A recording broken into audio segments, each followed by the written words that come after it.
হয়েছে, কিন্তু এরপর চলেনি। আমাদের সরকারের বয়স 2.5 বছর আমরা অতিক্রম করেছি। এ রাজ্যের নিজস্ব আয় বলতে খুবই কম, সবাই আমরা জানি, কিন্তু রাজ্যটা প্রাকৃতিক সৌন্দর্যে ভরা। ছোট্ট এই পার্বতী ত্রিপুরা রাজ্য হলেও নদী নালা পাহাড় সবুজে ঘেরা এ রাজ্যের অন্যতম আকর্ষণের রাজ্য। যদি টুরিস্টদের দৃষ্টিতে দেখা যায়, ঘুরলে মনে হবে সারাটা রাজ্যই টুরিস্ট এরিয়া। আমরা যখন দেখেছি এখানে সরকার নেওয়ার পরে এই রাজ্য সরকারের এই রাজ্যের উন্নয়ন, মানুষের অর্থনীতি কিভাবে উন্নতি করতে হবে, যুক্ত করতে হবে, যদি করতে হয় রাজ্যের বাইরের মানুষ আসতে হবে, রাজ্যের উৎপাদিত দ্রব্যগুলো বাইরের মানুষের কাছে যেতে হবে, সেগুলো সমস্ত পরিকল্পনা আমাদের সরকার, রাজ্যের মাননীয় মুখ্যমন্ত্রী, মাননীয় উপমুখ্যমন্ত্রীর নেতৃত্বে আমরা বহুমুখী পরিকল্পনা আমাদের সরকার নিয়েছে। এবং আমরা দেখেছি যে সমস্ত টুরিস্ট স্পটগুলো যেগুলো সবসময় বিখ্যাত, রাজাদের তৈরি করা নীলমহল, জলের মধ্যে একটা ঐতিহাসিক এই স্থপতি, এএসএ যেখানে ইতিহাস 800 সেঞ্চুরির সময়কার, সারা উত্তর পূর্বাঞ্চলের 10টি মনুমেন্টসের মধ্যে যেখানে 8টি আমাদের রাজ্যে অবস্থিত। মাতা ত্রিপুরেশ্বরী মন্দির যেখানে 51 ফিটের 1 ফিট, যারা এরপরে ডুম্বুরের সেই নারকেল কুঞ্জ আমরা সবাই জানি, যারা গেছেন, ছবি মোড়ার মতো প্রাকৃতিক সৌন্দর্য, ঐতিহাসিক এই জায়গা এভাবে সারা রাজ্যে ছড়িয়ে আছে। সরকার আসার পর আমরা দেখেছি মানুষের সংখ্যা দেখেছি, কিন্তু এটাকে কি করে মানুষের কাছে আরো অ্যাট্রাক্টিভ করা যায়, রাজ্যে উন্নয়নে এই সৌন্দর্যকে কি করে ব্যবহার করা যায়, রাজ্যের বিভিন্ন মানুষকে রোজগারের আওতা কি করে আনা যায় এর মাধ্যমে, আমরা সেই পরিকল্পনায় আমরা কাজ করা শুরু করেছি। পৃথিবীর বহু রাষ্ট্র যেটা ট্যুরিজম এই শিল্পের উপরে তাদের নির্ভর করতে হয়, ভারতবর্ষ যথেষ্ট আমাদের ভারত বহু জায়গা, বহু যারা রাজ্যগুলো আছে, কেরল থেকে শুরু করে রাজস্থান থেকে শুরু করে বিভিন্ন জায়গাগুলো, সেখানে যথেষ্টভাবে মানুষকে আকৃষ্ট করে মানুষ চলে যায়। তো আমাদের রাজ্য যে সেই ভরা সৌন্দর্যের মধ্যে আমরা বেছে নিয়েছি যে আমরা করতে হবে। রাজ্যের ট্যুরিজম দপ্তর আমরা চেয়েছি প্রতিটি সাব ডিভিশনে উল্লেখযোগ্য স্থানগুলোতে একটা ট্যুরিজম স্পট আমরা তৈরি করব। মানুষ আসা শুরু করেছে, বিগত বছরগুলোকে ছাড়িয়ে গেছে সংখ্যার দিক দিয়ে, রেভিনিউর দিক দিয়ে। মানুষ জানতে পেরেছে রাজ্যে দেখার জিনিস আছে, রাজ্যে আসলে মানুষ অনেক কিছু দেখতে পায়, মানুষের মন কয়েকদিন কাটাতে পারবে, অন্তরের যে খিদা থাকে এই মধ্যে সেটা থাকে এখানে এ রাজ্যে মেটানো যায়। তো এর মধ্যে সব দুর্ভাগ্যের বিষয়, সারা পৃথিবীর সঙ্গে ভারতবর্ষ আক্রান্ত কোভিড-19, রাজ্য তার বাইরে না। দীর্ঘ প্রায় 8 থেকে 9 মাস আমরা পিছিয়ে গেছি আমাদের এই গোছানো যে ট্যুরিজম দপ্তরকে যত রকম ডেভেলপমেন্ট কাজে আমরা হাত দিয়েছিলাম, তাতে আমাদেরকে অনেক পিছিয়ে দিয়েছে বিগত 8 থেকে 9 মাস ধরে। তো গত ডিসেম্বর 2019 এবং জানুয়ারি থেকে বাইরের থেকে আসা লোক কিন্তু আসতে ধীরে বন্ধ হয়ে গেছে। তো এরপরে আমরা বসে নেই, আমরা রাজ্যের বিভিন্ন ট্যুরিজম যারা লঞ্চগুলো আছে বানানো হয়েছে, কিন্তু মানুষের কাছে উপযুক্ত করে কি করে তার ব্যবস্থাপনা, কি করে আকৃষ্ট করা যায়, মানুষ থাকতে ভালোবাসবে, সেই ব্যবস্থাপনা বিগত দিনে কিন্তু সেভাবে করেনি। আমরা শুরু করেছি প্রায় বেশ কয়েক কোটি টাকা খরচা করে যে সমস্ত ট্যুরিস্ট লঞ্চগুলোকে কিছু থাকার ব্যবস্থা করে, যাতে মানুষ এসে যারা থাকতে ভালোবাসে এবং যে প্রয়োজনীয় ন্যূনতম সেগুলো আমরা তৈরি করার চেষ্টা করছি। কিছু আমাদের কোয়ারেন্টাইনের গভর্নমেন্টের কাছে ছিল, সেগুলো ছেড়ে সেগুলো আমরা বাকিগুলো আমরা করছি। প্রশ্ন হচ্ছে রাজ্যের এই ট্যুরিজমকে আমাদের সরকার আগ্রহের সঙ্গে আমরা বলছি যে এই জায়গাতে আগরতলা থেকে সাবরুম। সাবরুম আপনি সবাই জানেন যে একটা এখানে স্পেশাল ইকোনমিক জোন, যেখানে ভারত বাংলাদেশের সঙ্গে যুক্ত হয়ে সেখানে বিশাল মার্কেট। আগামী দিন এ রাজ্যের ভবিষ্যৎ উজ্জ্বল হবে সে জায়গায়। এই শুধু রাস্তা, এই মানুষের পাশে মানুষ যাচ্ছে, সেখানে সাবরুমও আমলিঘাটের মতো জায়গাতে, যেখানে পদ্মা নদীর পাশে বিরাট এরিয়া আছে, সেও ফরেস্টে, সেটা আমরা দেখেছি, সেখানে আমরা কিছু করার পরিকল্পনা করছি। মাতা ত্রিপুরেশ্বরী মন্দিরকে সাজিয়ে তোলা, যেখানে এই মাকে কেন্দ্র করে এই ভারতবর্ষের বিভিন্ন জায়গায়, পৃথিবীর থেকে বিভিন্ন জায়গায় মানুষ আসেন। এই স্পিরিচুয়াল ট্যুরিজমকে আমরা নিয়ে কোথায় এগোনো যায় আমরা সেটা পাচ্ছি। বহু কেন্দ্রীয় সরকার প্রসাদ স্কিমে আমাদের কাছে আমরা বহু টাকা আমাদেরকে দিয়েছে, প্রায় সব মিলিয়ে আগামী দিনে প্রায় 70-80 কোটি টাকার কাজ আমাদের এখানে হবে।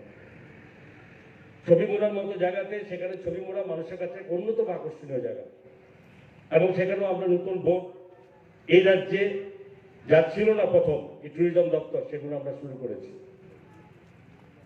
আমরা ফ্লোটিং যেটি আগে কি করতো, স্ট্রাকচার বানিয়ে দিত। আমাদের ছিল এখানকার আজকে ডিস্ট্রিক্ট ম্যাজিস্ট্রেট, বিশ্বসেবী ডাইরেক্টর ছিলেন, ওর সাথে শুরু হয়েছে আমরা নতুনভাবে ফ্লোটিং যেটি আমরা সব জায়গাতে প্রত্যেকটা ওয়াটার বডিতে আমরা করেছি। আধুনিক ভারতবর্ষ, আধুনিক পৃথিবী, সেখানে মেলাতে হবে। পুরনো দিনের সোচ চিন্তাধারা কখনো রাজ্যকে সেখানে আসল ট্যুরিজমের দিকে রাজ্য বাড়ানো যাবে না। তো আমরা সেখানে নতুনভাবে রাস্তা কমিউনিকেশনকে ঠিক করার জন্য একটা ট্যুরিস্ট রাজ্যে পা দিলে তার প্রথম প্রাথমিক যে চাহিদা লাগে, কমিউনিকেশন বেটার হতে হবে, যেখানে থাকবে তার থাকার জন্য সব উপযুক্ত জায়গা হতে হবে, তার যে খাদ্যের যে প্রয়োজন সে খাদ্যের তার মতো তার খেতে পেতে হবে। এই সমস্ত কিছু ভাবনা, সবচেয়ে বড় কথা, এদেরকে তখনই আকৃষ্ট হবে যদি আমরা ঠিক থাকি। রাজ্যের মানুষ রাজ্যের উপকারের জন্য এই দপ্তর কাজ করছে, এবং মানুষকে অতিথি ভব মনোভাব নিয়ে মানুষের সঙ্গে ব্যবহার করতে হবে। আমাদের পরিবর্তন করতে হবে। বিগত দিনে বহু বছর যাবৎ এই চিন্তাধারাকে পরিবর্তন করে নতুন চিন্তা আমাদেরকে নিজেদেরকে উপস্থাপিত করতে হবে। তাই তো এখানে পড়ে থাকা, এই ওয়েস্ট অ্যামেনিটিসকে আমরা কেন করছি? শুধু আগরতলা থেকে কোনো টুরিস্ট যাবে, রাস্তায় তার কোথাও এসে এক কাপ চা খেতে হবে, জল খেতে হবে, তাকে রেস্টরুম, তাকে ওয়াশরুম ব্যবহার করতে হবে। তো ভাবনাটা সরকার এখানে যে শুধুমাত্র টুরিস্ট স্পট খুলে দেবো তাতে মানুষ চলে আসবে, ঠিক সেই চিন্তাধারায় টুরিস্ট চলতে পারে না।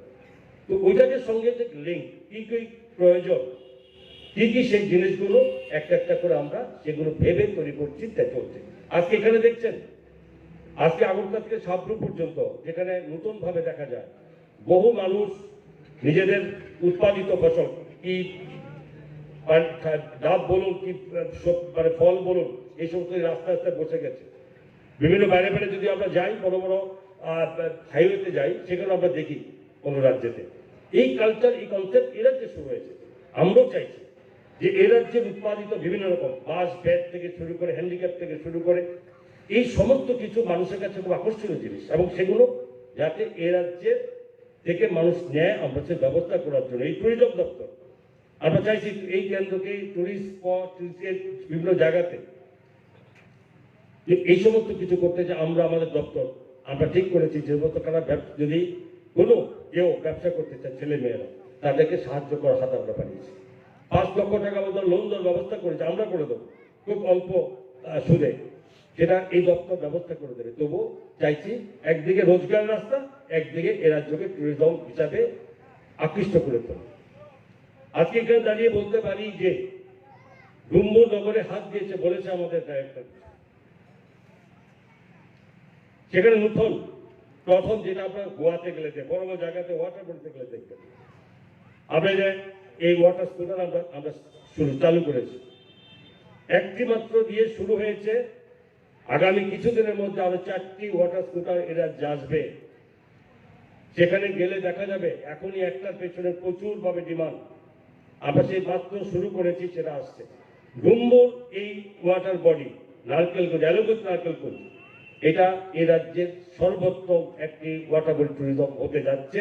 শুধু সময়ের অপেক্ষা, যেখানে মানুষ, যেখানে হেলিপ্যাড তৈরি করবো আমরা, অনেক মানুষ আছে বিভিন্ন রকম, আমরা সেখানে নগার তৈরি করছি থাকার জন্য। আমাকে বনমন্ত্রী বলছিলেন যেখানে বিল্ডিংটা, আমি বিল্ডিং থাকার জন্য না, সাময়িক করা হয়েছে। সেখানে পুলিশ এসকর্ট পার্টি থাকবে, তার জন্য বিল্ডিং করা হয়েছে, শৌচালয় করা হয়েছে সেখানে। সেখানে এরপরে সেখানে তৈরি হবে যে আইল্যান্ডগুলো আছে, সেই আইল্যান্ডগুলো একটা নতুন নতুন করে সাজিয়ে তোলার পরিকল্পনা আমাদের দপ্তর নিচ্ছে। একটি আইল্যান্ডে হেলিপ্যাড হবে, অন্য কোনো আইল্যান্ডে যেখানে আকৃষ্ট করা যায়, এক জায়গায় থাকবে 2 দিন 3 দিন জন্য আসলে পরে অবশ্যই তার বিভিন্ন সময় এক ফোঁটা থাকবে না ঘুমানো ছাড়া, বাকিটা ঘোরার জন্য সেই জায়গায় এই জায়গায় আমরা সে ব্যবস্থা করছি। বিভিন্ন জায়গায় ওয়াটার বডির কথা বলেছেন, আমি দেখেছি। আমি কাঠালিয়া থেকে ওয়াটার বডিতে গিয়েছিলাম, ভীষণ সুন্দর। তা বোধহয় 9টা ব্রাঞ্চ আছে বিভিন্নভাবে, এবং এই জায়গায় যেখানে যেখানে দেখা গেছে, মাননীয় মুখ্যমন্ত্রী নর্থে গেছিলেন, সেখানে বুদ্ধ ফল, সেখানে আমরা অনেক কাজ করেছি। এবং সেখানে সুরমাতে একটা ওয়াটারফল আছে খুব সুন্দর, সেখানে তৈরি করার জন্য অলরেডি আমরা কাজ হাতে দিয়েছি, কাজ শুরু হয়ে গেছে। কিছুটা সময় লাগবে থাকার জন্য। এখন আর কোথাও কনস্ট্রাকশন বিল্ডিং হবে না, বিল্ডিং করে ওই কনসেপ্টে আমরা লগহাট কাঠের তৈরি আমরা ঘর করছি। আপনাদের সিপাহীজলাতে শুরু করেছি, 5টা লগহাট এখানে আছে, টেপানিয়াতে লগহাট আছে, বর্মনাতে লগহাট আছে, আমবাসাতে আছে। তো এই যে লগহাটগুলো, এগুলো খুব চাহিদা, বাইরের সমস্ত যারা টুরিস্ট আসছে তাদের কাছে খুব চাহিদার বিষয়বস্তু হয়েছে। আমার মনে আছে যখন লগহাট শুরু করেছি টেপানিয়াতে 3টে লগহাট, ঠিক আমাদের কোভিড এই যখন লকডাউন শুরু আগ পর্যন্ত আমার মনে হয় না একটা দিন যে লগহাটগুলো খালি যেত, প্রত্যেক দিন বুকিং করত। আবার এখন শুরু হয়ে গেছে, কারণ আমাদের পার্শ্ববর্তী বাংলাদেশ, বছরে বহু মানুষ এ রাজ্যে আসে বিভিন্ন কারণে। ফরেন ডিপার্টমেন্টের সঙ্গে আমরা যৌথ, যেখানে চোখটা খোলা বাংলাদেশের, সেখানে ইতিহাস হইতে, এখানে যদি বাংলাদেশ থেকে কোনো মানুষ আছে তাহলে একবার সে ঘুরে সেখানে যাবে, সেটা আমাদের ফরেস্ট ডিপার্টমেন্টের আছে। আমাদের সেখানেও কিছু নতুন নতুন ট্যুরিজম দপ্তর থেকে আমরা কিছু নতুন করার চেষ্টা করছি, শুরু হয়েছে। এখানে মাননীয় বনমন্ত্রী আছেন, সেখানে আমি গিয়ে দেখেছিলাম, যেখানে কিছুটা হয়তো একটু দায়িত্ব নিয়ে যদি দেখেন সেখানে হবে, কারণ সেটা বোধহয় একটু লকডাউনের কারণেও সেখানে একটু পরিচর্যা, কিন্তু ট্রেনিং ব্যাপার আছে, যেগুলো নাকি খুব দরকার হয়ে পড়েছে, কারণ এগুলো আমি নিজেও দেখেছি। আমরা চাই যে যত জেএফএমসি যারা আছেন এখানে এমন ব্যবহার করুন, আপনারা পরিষ্কার পরিচ্ছন্ন রাখুন, যাতে কোনো টুরিস্ট এলে মনে হবে যে এটা শুধু করে দেখানোর জন্য করা হয়নি, ব্যবহারের জন্য করা হয়েছে। এবং আপনাদের উপর নির্ভর করবে যে এই জায়গায় তখন মানুষ, আমরা দেখছি, আমি দেখেছি মাননীয় উপমুখ্যমন্ত্রীর সাথে কথা বলছিলাম, মানুষ হাইরোডে চলে যায় বেরিয়ে, অনেক সময় নজরে করবেন, অভ্যাস তো দিতে হবে। তো আমার এন্ট্রি এবং আউটসাইড দুদিকেরই কোথাও কিছু একটা অ্যাট্রাকটিভ কিছু করতে হবে, যাতে মানুষ গাড়িতে আসলে চোখে পড়ে যে এটা কোথাও একটা, এখানে ওয়েস্টার্ন অ্যামিনিটিস আছে, এখানে কিছু বিশ্রাম নেওয়া যাবে। আমরা সেই পরিকল্পনা আমরা নিচ্ছি, আমরা আলোচনা করে নেব, কারণ এটা বাইপাস রোড খুব সুন্দর জায়গা, এবং চলে যায় তো যাওয়ার পরে কেউ ভাববে, কেউ দেখবে বা দেখতে পাবে না, যাতে আগের থেকে আসে গাড়ি এদিক বা ওদিক থেকে, যাতে চোখে পড়ে সে ব্যবস্থাগুলো আমরা করবো, যাতে এটা সবার নজরে পড়ে। এবং এটা এই রাজ্যের প্রতিটি রাস্তায়, প্রতিটি টুরিস্ট স্পটকে কেন্দ্র করে, এই শুধুমাত্র আগরতলা সাবরুম না, সেখানে আগরতলা থেকে শুরু করে চুড়াইবাড়ি বা বিভিন্ন সেখান থেকে আগরতলা থেকে বিশ্রাম থেকে শুরু করে সোনামুড়া, কাঠালিয়া, এই সমস্ত জায়গাতে কনসেপ্ট চলছে। এই বিশেষ করে জনজাতি এলাকাতে, যেখানে ছইমুড়া নদীর পাশে পাশে প্রচুর জনজাতি বাড়ি ঘর আছে, আমরা সেখানে ঘর করে দেবো। আমরা নিজেরা টুরিস্ট ডিপার্টমেন্ট থেকে আমরা সেখানে ছোট ছোট স্টল করে দেবো, যে স্টলগুলোর মধ্যে আপনারা আপনাদের খাদ্য বা জিনিসগুলো সেখানে করতে পারবেন, এবং যাতে রোজগারও আসবে আর টুরিস্ট সেখানে সময় কাটাতে পারবে, বোট দিয়ে গিয়ে কোথাও থামবে। ঠিক এই ধরনের প্রত্যেক জায়গাতে সঙ্গে যুক্ত করে একদিকে টুরিজমকে আকৃষ্ট করতে হবে, অন্যদিকে যাতে রোজগারের রাস্তা করে দেওয়া এই পদ্ধতির মাধ্যমে, এবং সেটা আমাদের লক্ষ্য। আমি আজকে অনুষ্ঠানে আবারও মাননীয় উপমুখ্যমন্ত্রীকে আমি ধন্যবাদ জানাবো। ওদের হাত দিয়ে শুরু হয়েছে, এটা শুরু হবে, যাত্রা হবে, এবং এটা জেএফএমসি যারা আছেন তাদের আবারও বলি আপনারা করুন, এবং এই সামনে আগামী দিনে আরো আস্তে আস্তে হবে, এবং সমস্ত কাছে যাতে এটা যদি সঠিক সুন্দর থাকে, তবেই আমরা যে আমাদের লক্ষ্যে যাচ্ছি, যে আমাদের যে টুরিস্ট আসবে, টুরিস্টের সঙ্গে কথা বলা, এখানে আসবে তার সঙ্গে ভালো ব্যবহার করা, তাদের কি চাহিদা আছে সেটা আপনার মতো করে তাকে মেটানো, এবং তাদের সুন্দর মতো এখানে তাদের গাইড দেওয়া। আমরা বলেছে যে আমরা সেগুলোকে আমরা ট্রেনিং দিয়েছি সমস্ত গাইডদের। এখন যে গাইড যেখানে চলবে তাদের বিভিন্ন ভাষা মাধ্যমে যে ভাষায় আসুক না কেন, তাদেরকে সঠিক দিশা তাদের সঙ্গে চলা সে ব্যবস্থা আমরা করেছি।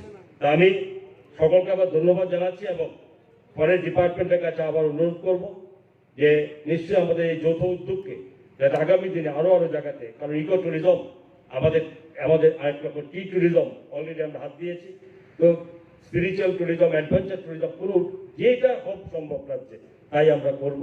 এবং আগামীতে বিশ্বাস থেকে আপনাদের সহযোগিতা হলে পরে আরো আমরা কি যেতে পারবো, রাজ্যকে পরিচিত করতে পারবো। এই রাজ্যের এত সুন্দর সমস্ত দিক দিয়ে, শুধু ট্যুরিজম কেন, আজকে রাজ্যের বন দপ্তরে অনেক কাজ করছে, এগ্রিকালচার ডিপার্টমেন্টেরও, যেখানে ছিল না পরিচিতি, যেখানে আমরা পাইনাপেলকে পরিচিত করেছি ভারতবর্ষের থেকে বিদেশেও, যেখানে সবাই জানে যে ত্রিপুরা পাইনাপেল মানে কুইন পাইনাপেল। এই ধরনের প্রতিটা জিনিস রাজ্যে যা যা উপযুক্ত জিনিস আছে সেটাকে সবার কাছে তুলে ধরাই এই সরকারের লক্ষ্য। এক ত্রিপুরা শ্রেষ্ঠ ত্রিপুরা করার যে স্লোগান, এবং সেই স্লোগান আমরা আশা করি আমরা এই আর কিছুদিন এ রাজ্যকে আরো পরিচিত করতে পারবো। সকলকে ধন্যবাদ, নমস্কার।